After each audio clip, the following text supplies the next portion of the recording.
It's Phil Lindemann with your Krystal 93 News at 4. A winter storm warning. It's still good through early tomorrow for areas east of Summit. Travel could be treacherous from the tunnels down to Idaho Springs. Loveland Snow Stake shows nearly 6 inches during the day today. Winter Park Mary Jane, 2 inches. Snowpack at Berthoud had passed before this storm. It's been 13 points below average. Snowpack at Grizzly Peak on the Divide near A Basin. That's 3 points above average, the only above average reading here in Summit today. County-funded public safety like the sheriff and jail get double the money they had 5 years ago and double what neighboring offices get.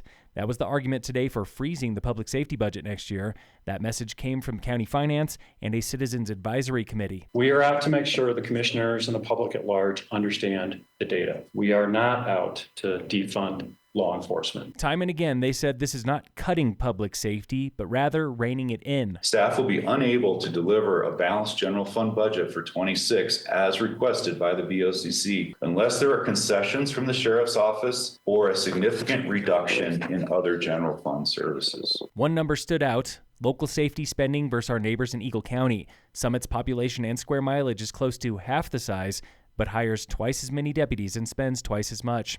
Sheriff Jamie FitzSimons was not there to comment in person. Over the phone, he told Krystal 93 this is a distorted picture from a committee with no law enforcement background. It overlooks legal mandates, misrepresents staffing and budget realities, and undermines the dedicated work of the men and women who protect this community. Commissioners said they will not make any decisions until the sheriff weighs in.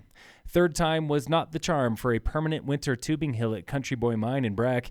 Twice before, the owners there have asked the county to approve one, and both times they were shot down. You're clearly starting to change the use on this property. It's not a temporary use. It looks like you want to do it every year. Today, Country Boy asked the county to revise its zoning, or as County Commissioner Anita Waters says, we could open up a very large can of worms. Country Boy was denied for a third time. Dillon Town Council is holding a special meeting tonight at the request of 2 new council members. Barb Richard and Linda Oliver invited a self-described expert on Metro District abuse. This expert argues Detroit developer Jake Porritt illegally influenced the Trevini Square Metro District. Trevini Square was approved 2 years ago by 3 council members recalled this year. It is overseen by a board of directors. Today we are in the classroom with Miss Harris at Snowy Peaks, where books are better than wallpaper. I'm a big reader. We have books everywhere, and they just borrow them on the honor system and bring them back and contribute if they want to. The classics, they're not going anywhere. Probably the same books I teach are the ones you got in school. But she loves teaching more than just the same old, same old. We're doing a horror unit, and not like a bloody, yucky, awful horror unit, but like a quiet place and things like that, where we look at sacrifice and community and problem solving and things like that. So that's a fun class where we go wherever the students want to go with that. 2 of her favorite voices right now, authors Toni Morrison and Octavia Butler.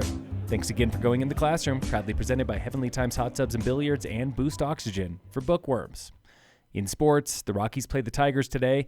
And in local sports, Summit High Girls Lacrosse plays Cheyenne Mountain for opening round of the state playoffs. And right about now in Vail, it's opening race of the Vail Whitewater Race Series. Raft, kayak, and paddleboard. Air temp, it's in the 50s. Water temp, high 30s. Phil Lindemann, Krystal 93 News.